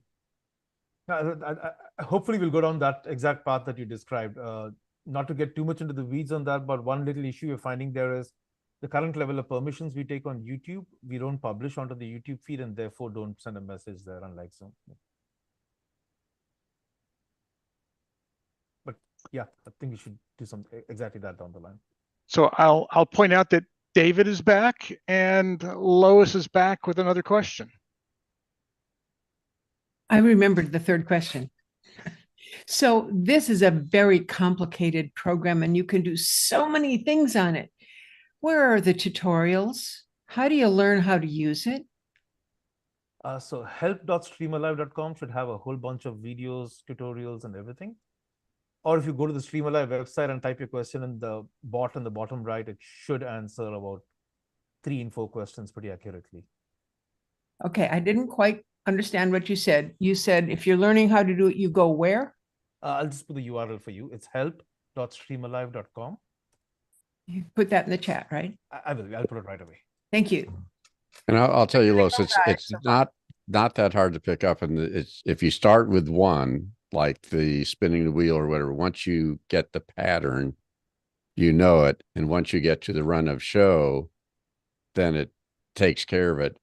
The much harder thing is to do what John was talking about and what Jason's talking about is now you have all these things you could do. It was sort of a blessing when you could always say, you know, what's your favorite color? You know, what's your favorite ice cream? Because you just put that in and you're doing a check. But when you have to actually say, how are we going to integrate this interaction? Then that's what takes the time to be creative. But it's very intuitive once you get into it. Yeah, like anything in Zoom, don't wait till your actual event to try something. Test it, yes. run it, test it, run it, test it, run it, and then do it live. Jason's And back also with the another- users have to get used to it because they're Well, not used to that. The problem we've had is people want to throw things into the chat while the question is being asked in the chat. And some people are looking at the chat before they do an answer. So there's a little bit of cultural understanding of how you're using it, but that comes over time. And I'll mention one other technique that I have used, and that is if I have a webinar, I will lock the chat down so that only the hosts and panelists see the answers. Anyone else out in the attendees can type their answers, but nobody sees those answers. And that way they have to be looking at the screen to see where the answers are coming from. And to me, that, you know, that offers more engagement that I can't just, you know, now I'm stuck reading the chat. Oh, Mary said this, and you know, no, they can actually then look at the actual graphics and see something. And that's not just in a webinar that you can lock that down. You can do it. Correct. It's kind of interesting. I haven't tested it yet, but Lux, you know, help me out here if you have an idea. But I think that you can open the chat so that only hosts and co-hosts can be chatted to. And so if you just simply make the StreamAlive bot a co-host, they'll be able to see it and other people wouldn't be able to see that. Yeah. Exactly that. And quick question, can everyone hear me fine? So sorry, I think my audio settings were bad earlier on. They were a little low, but not, they were, if you really wanted to pay attention, you could hear it. Yeah. David. So, yes, I mean, short answer, yes, Ray. So typically a lot of webinars set it such that only the host and panelists can see the comments that audience members are doing. And that's either because they don't want anything untoward to be there, or sometimes you don't want to divulge the number of people in the webinar because you have a small number and you want to pretend it's a lot bigger at times. It's one of those two reasons. But in either of those cases, all you do is either use an existing panelist link or simply send a panelist link to a dummy email ID you have, and whatever final link it gets to join the webinar is what you would feed for StreamAlive to join. So StreamAlive effectively joins with panelist rights, which means that any messages being seen by host or panelists would be seen by StreamAlive. Yeah. And Ray, that's the thing you're trying to help us with for Zoom events, trying to figure something similar there as well. Hopefully we'll get there sometime. Yeah. Jason, you're back. Yeah, thanks. So if you, in meetings, if you take StreamAlive, which let's say it shows up as an attendee in your participants panel, and then you bump it up to co-host, and then the chats, the Zoom chat, I set to only host and co-host, as it's called in meetings. Then StreamAlive would just pick up that feed, because you can't send a panelist link if you're using meetings. Right. I need to try that. I've never done that in a meeting where I've said the chat only goes to hosts and co-hosts. Yeah, you just need to make them a co-host, and they could read it. Let's do it right now. We're here. So I'm gonna make StreamAlive a co-host. While you're doing that, David, here's the use case behind it. So I'll get a big session, and of course everyone wants to start talking to each other, right? But I got a show to run. We got to get it started. We got to hit the marks. So I restrict chat. You can send it, but the only people that are going to see it are hosts and co-hosts. So once the audience realizes that they're not seeing all their back and forth, like the noise quiets down. And then when it's appropriate for me to ask for their interaction, then I can pull up StreamAlive, or I can adjust the chat restrictions and do it then. But at the very beginning of the show, like, I don't want all this, hey, I'm from Botswana and blah, blah, blah, and all this back and forth, and me start the show late. All right, so I made Stream Alive a co-host. I limited chat. And so go ahead and one word, what's on your mind? Pop it into the chat and we'll see We if now Stream have to Alive sees direct it. message it to Stream Alive. Yeah, I'm testing Yeah. that. So I just sent a chat to David, and I don't know if that popped up on there. And then to Ray. So the what to me did not. And then to your OSC. So OSC. And then lastly, I'm going to pick Stream Alive. So who wrote food and hello? Where were those sent? Here we go. So I sent food directly to Streamalive. Oh, to I Stream sent Alive. hello directly to Stream Alive. I So said there's it no directly option to there's no option to message all co-hosts. Not in meetings. Doesn't No. seem to be. Ah, It's in webinars, but not meetings. interesting. Okay. Yeah, in webinars, it's host and panelist. In meetings, it's host and specific co-host. Interesting. So I sent 4 messages, one to the host, the other 3 to the other co-host. The only Yeah. one that popped up on the screen was when I sent it to Stream Alive, Interesting. which Yeah. that's fine because there again, it gives me an additional noise filter. I can have Stream Alive sharing live into the audience, and when I direct them to chat to Stream Alive and display their participation, which is what I want. But unless you know what Stream Alive is and you're just chit-chatting, creating noise, it's not going to show up. And you can also, so I just changed the name called to Talk to Me. I see right? that. So you Yeah. could, hey everyone, talk to the, message the Talk to Me chat bot or whatever you want to do. Not that we shouldn't all be using the word Stream Alive to promote the product. We should. So Lux, the reason I had my hand up is I actually had two questions. One, have we tested this in all the versions of Zoom, meaning the government client, the educational client, and then the business and consumer clients? I hate to tell you, no, we haven't. It's just been the generic Zoom instance and different Okay. form factors of that, but not we haven't even used the government or the specific EDU one at our end. I think Okay. they have restrictions on apps in the marketplace anyhow, so that will probably be the first limiting factor. But since it works off the browser, and till last month, we didn't even have an app. And we plan to continue support for the browser-based instance. So that could work irrespective of whether apps are allowed or not. And we will continue that since a lot of people have locked down apps. Okay, good to know. Speaking And- for a government facility, I would imagine that the government isn't going to let it in unless they approve it, because we can't download and install anything without the higher ups approving it. Yours would be limited by the people who can log into the meeting, Fred. So if it can't, unless it can acquire a domain and an email address inside your organization, it wouldn't be able to get in either. Right. Well, generally, at least for the BLM that I work for, we have our own Zoom licenses.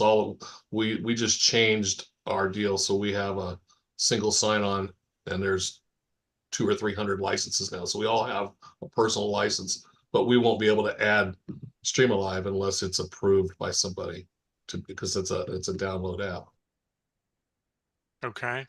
And then the other question that I had was more around terminology and nomenclature. I saw when you were setting up the in-person event, and I assume probably for the hybrid event too, you had a setting on there, a little checkbox that said something like, is there a co-pilot or do you want a co-pilot?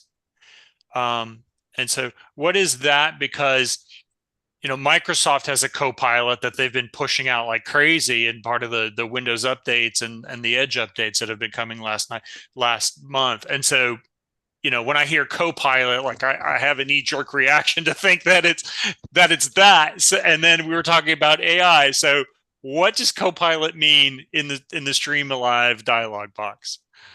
Okay, note to self, we need to revisit our nomenclature because we called this Copilot a little over a year ago before the whole Microsoft thing came out with Copilot, and probably it's a good time to revisit that.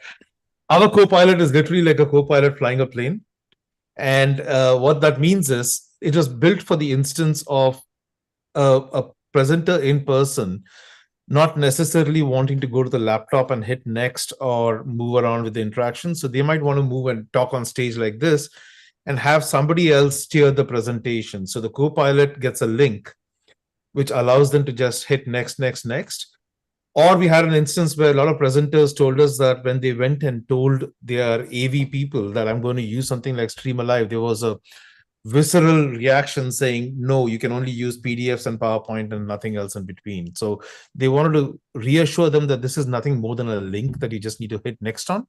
So we built this, you don't need to log into Stream Alive version, which simply runs off a browser URL where you just hit next and everything works like this, but no one needs to log into Stream Alive. So that's the reason we built that version of what was previously called Copilot and will very soon be renamed to something else. But having said that, I want to react on something John brought up earlier about the AI thing and something you're talking about as well.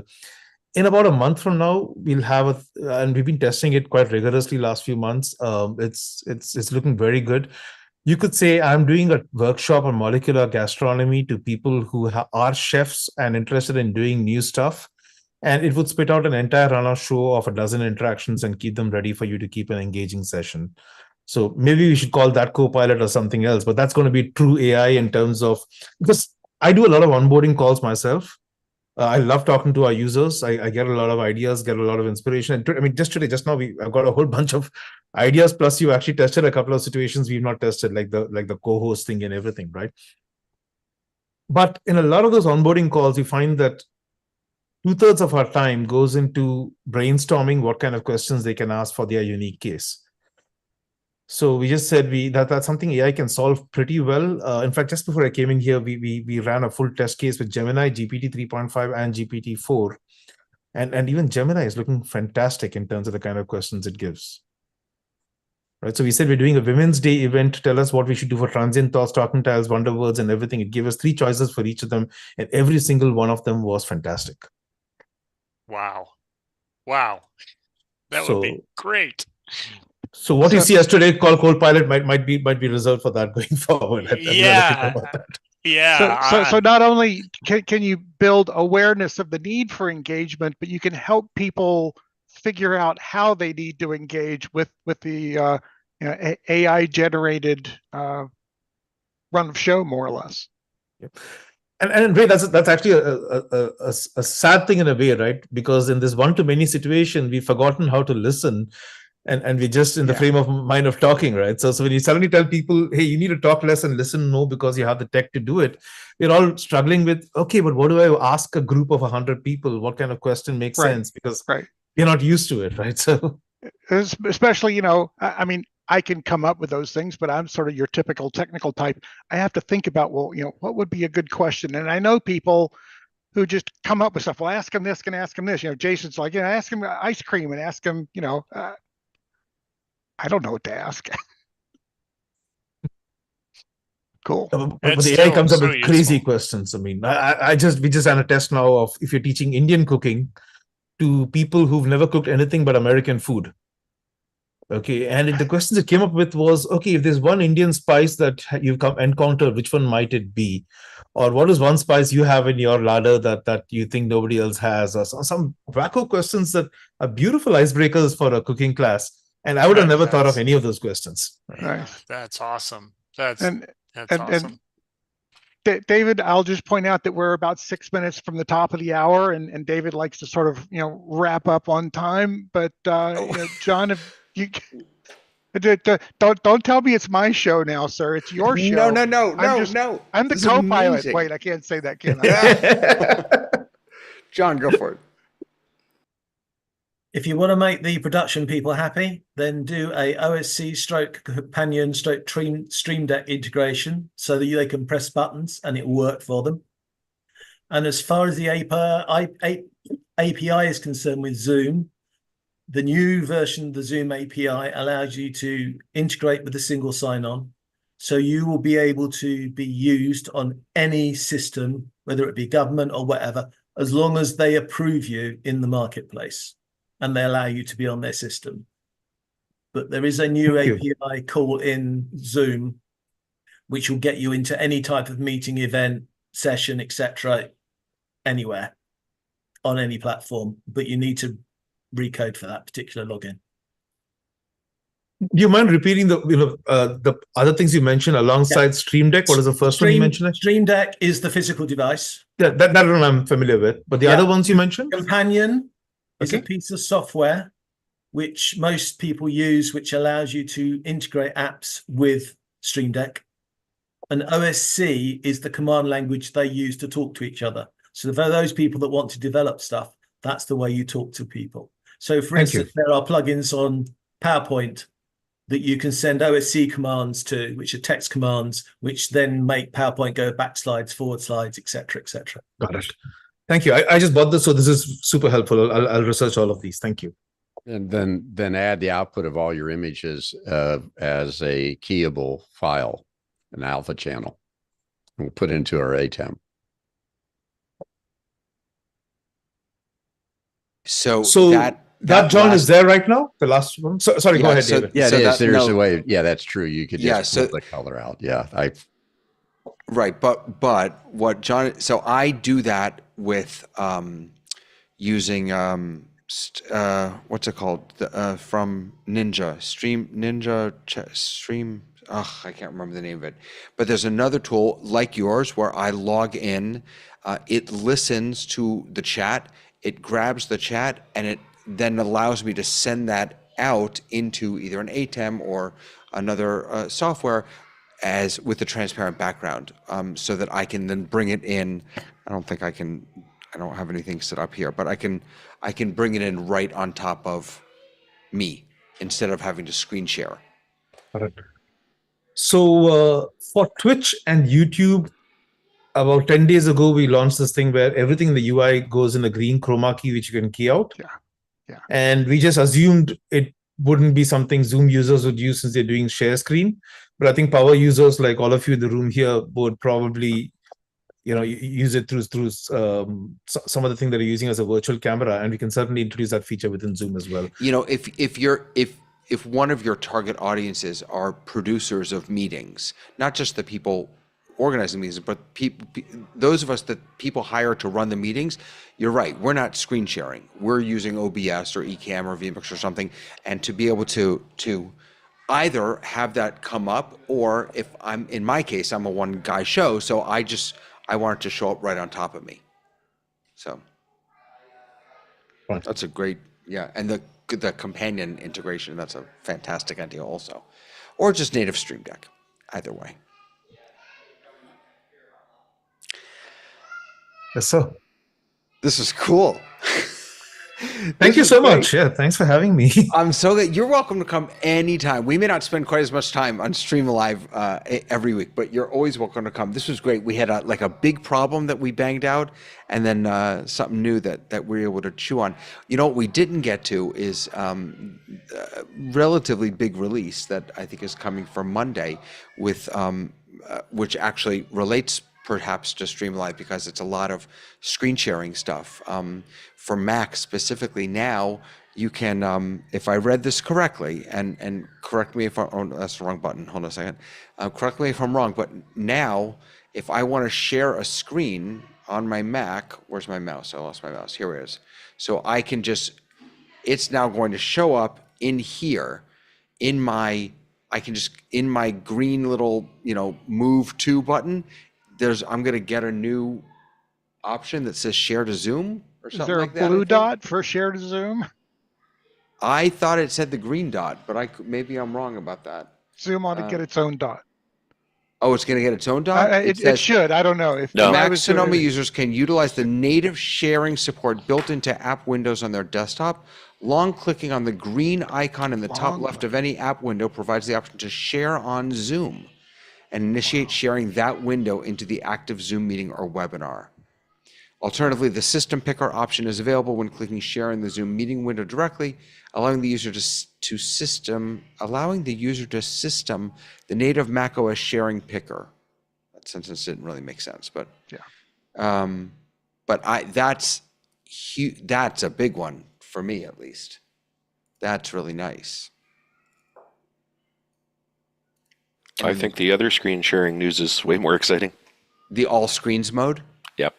Yeah. I've been waiting for that for a couple of years. All right, let's talk about this real quick. So for those of you who didn't hear, I'll bring it up for you.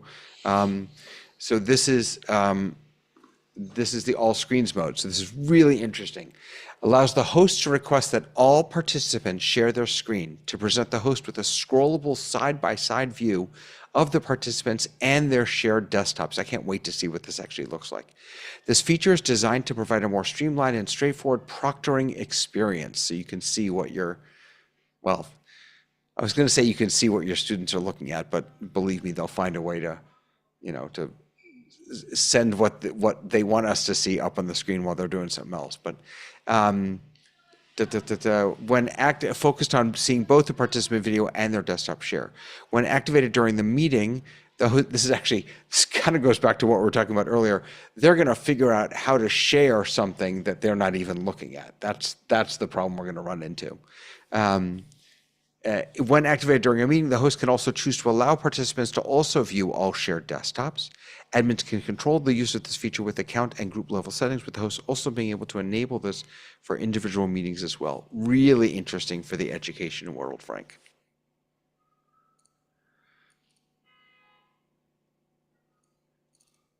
What do y'all think? It's good stuff, huh? We'll try it next time. Everyone, next week, homework. Ready? Homework. Everyone needs to bring something really cool to screen share next week, because we have to try this. We're all going to have to screen share at the same time. If this carries on, you realize that Zoom will not just take over your desktop, it'll take over Microsoft. Well, that's Zoom Docs. That Zoom Docs coming. That's when they're coming for Microsoft. Well, when there becomes ZoomOS, when there's a ZoomOS that can run on a computer, then yeah. Yeah. Yep. Excellent. Yeah, good stuff. So next week we'll dive into that. We'll really bang on these new things. There's also this auto move to and from the waiting room, which is interesting. Some new webinar features, some new chat, mail, calendar. Those are the two big ones, I think, the screen sharing piece, but there's some other good stuff coming out. That is scheduled for the 26th. And Frank, thank you, because you just put that there was a back end update that was scheduled, I think it was for yesterday or today maybe, that's been postponed. I forget when it was postponed to.